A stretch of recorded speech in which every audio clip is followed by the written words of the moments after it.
The house was older than the street it stood on.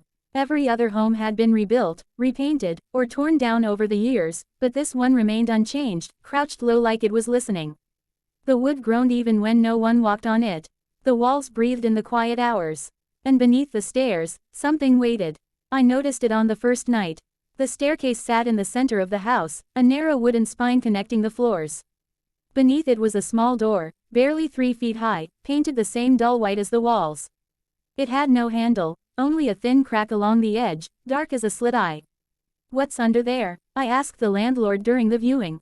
He hesitated. "Just for a second. Old storage," he said. "Nothing useful." That night, as I lay in bed, I heard scratching. Soft, careful, like fingernails testing wood. It came from beneath the stairs. At first, I convinced myself it was mice. Old houses always had sounds, pipes knocking, boards settling. But this was different. The scratching stopped whenever I moved. Whenever I listened too closely. As if whatever made the sound knew when it was being observed. On the third night, I heard breathing. Slow, wet, too deep to be human. I stood at the top of the stairs, heart hammering, staring down at the small door. The house lights flickered, and for a moment, I thought I saw the door bulge outward, as if something inside leaned against it.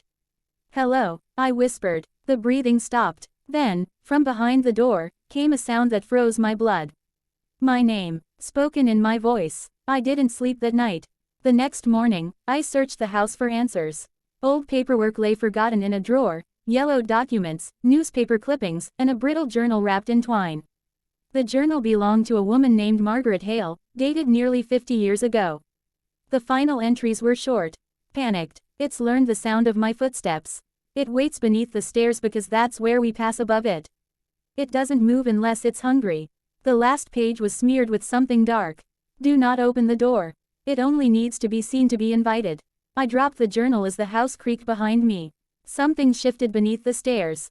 That evening, the door was open. Just an inch. Darkness spilled out like ink. I stood frozen, unable to breathe, as a pale shape pressed closer to the gap. I could see part of it now. Skin stretched too tight, veins pulsing slowly beneath the surface. One eye opened in the darkness. It was looking up, waiting. A voice drifted from inside, gentle, patient. "I've been alone for so long." The house lights went out. I ran. I stayed with a friend that night and returned the next morning with movers to collect my things. But when we entered the house, the door beneath the stairs was gone. No outline, no hinges, just smooth wall. The movers laughed when I asked about it. "There's never been a door there," one said.